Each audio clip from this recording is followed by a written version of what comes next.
Fala galerinha, beleza? Estamos aqui de volta nos nossos estúdios para continuar e agora trabalhar a confecção, a construção de um texto narrativo propriamente dito, beleza?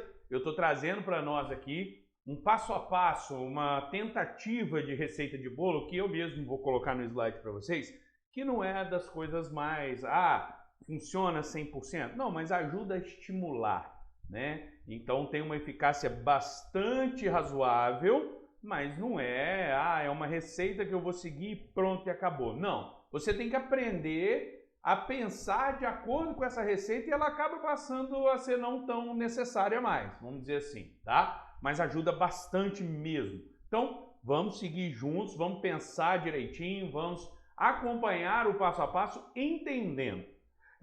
Uma história bem nascida, um texto bem nascido, tende a ser um bom texto. Como assim? Se você começa bem o texto, já é nossa senhora, vale demais, vale um caminhão, tá? Como a gente brinca. Por quê? Porque é a partir da introdução, que é essa parte inicial do seu texto, é que você vai desembolar o resto, vai desenvolver as coisas. Ou seja, introdução boa tende a propiciar um bom texto, um bom desenvolvimento, e é isso que eu quero que vocês aprendam bastante aqui nesse início. Então, essa aula de hoje, os blocos que vierem, sejam quantos forem, todos eles terão como objetivo, como meta, trabalhar o quê? Trabalhar a introdução, o como construir a introdução passo a passo. Vamos tentar pensar isso junto? Bora lá, vamos lá no slide. Bom, veja bem, galera. Coloquei aqui para vocês, né, um textinho, né, como começar o seu texto narrativo. Tá aqui. Como?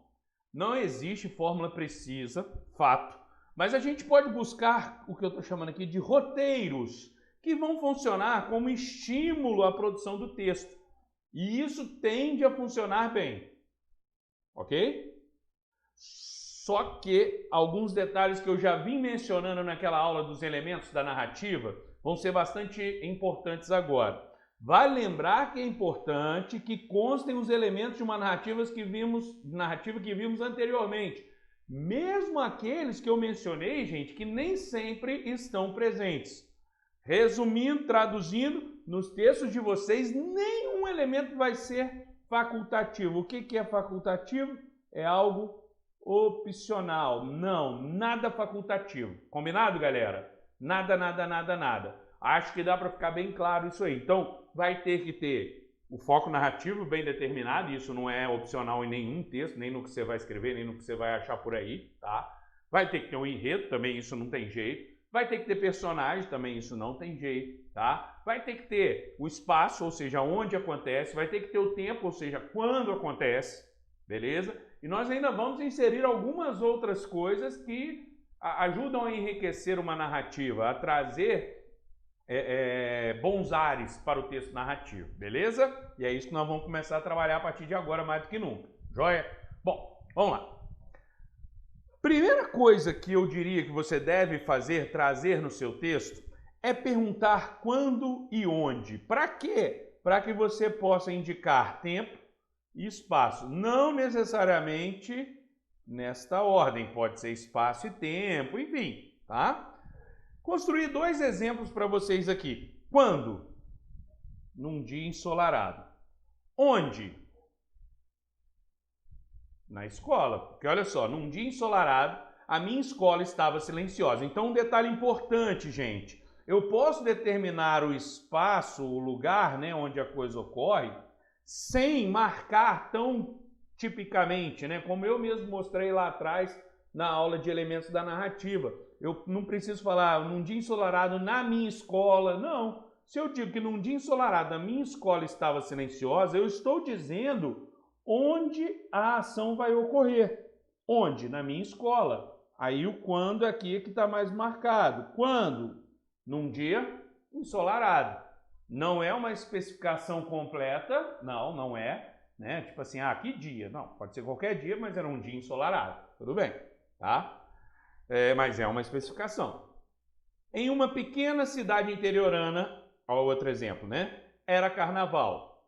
Onde? Em uma pequena cidade interiorana. Então, isso aqui é o espaço, que é onde a coisa vai acontecer, beleza? Ok? Joia? Era carnaval. Carnaval não é um período temporal do ano, então eu não posso dizer que isso aqui é o tempo. Quando? No carnaval. Olha só. Então pronto, construí a ideia, expressei a ideia de tempo e espaço. Gente, isso é importante por quê? Porque o examinador, na hora que ele pegar lá o critério, né, aquilo que faz parte, as sequências tipológicas características desse tipo que é o narrativo, ele vai verificar a noção de tempo e espaço, vai verificar a questão do enredo, os elementos que compõem a narrativa, todos eles precisam aparecer, precisam estar ali, ok? Belezinha, galera? Então, vamos cumprir esses requisitos, tá? Sem titubear, sem pensar duas vezes. Cumpriu o tempo e espaço? Ótimo. Próximo passo. Agora, vamos apresentar personagens e o enredo. Só que eu não preciso descrever esses personagens, eu não preciso detalhar. Então, não é preciso detalhar nem os personagens, nem o enredo. É apenas apresentar, tá? De forma bem superficial, por enquanto, porque depois, obviamente, a própria história vai trazer os maiores detalhes da coisa, né? E aí, gente, eu peguei o primeiro exemplo que eu tinha dado aqui, ó, a letra A aqui, e mantive para continuar a história, tá? Num dia ensolarado, então continuei marcando o tempo, beleza? A minha escola estava silenciosa, continuei marcando o espaço que era a minha escola. Eu e meus amigos, personagens. Então, quem são os personagens da minha história aqui até agora? Personagens. Eu e meus amigos. Ainda não denominei ninguém, além de mim mesmo. Os outros são meus amigos, de maneira bem genérica, vamos dizer assim, né? Beleza? O enredo, o que vai acontecer? Só pensávamos no jogo que teríamos aquela tarde. Então, qual é o enredo? Qual é o assunto? O que eu vou contar? Eu vou falar sobre o jogo daquela tarde. Concordam? Eu e meus amigos só pensávamos no jogo que teríamos naquela tarde. Então, o que eu fiz agora? Agora, além de apresentar personagens, né, e enredo, também... um detalhe, marquei personagem, beleza. Marquei enredo. Foram minimamente apresentados conforme eu falei, ou seja, de forma superficial, não tem que ser nada mais que isso. Só que eu determinei também uma outra coisa importantíssima, que é o tipo de narrador, que é fundamental que eu deixe claro, que é o chamado foco narrativo. E o meu foco narrativo foi em primeira pessoa, ou seja, trata-se de um narrador personagem. Como que eu posso provar isso? Está aqui, eu. E o pensávamos flexionado na primeira do plural indica que tem o eu no meio, aqui o eu está escancarado, ficou fácil. Então, o narrador em questão é um narrador personagem, é um narrador em primeira pessoa, beleza?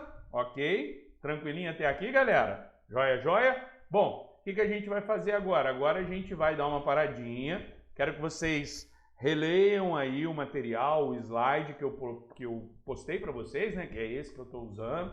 Dê uma pensada, analisem tudo que eu construí aí para que a gente possa continuar, dar continuidade num próximo bloco, beleza? Um abraço para vocês, até já já!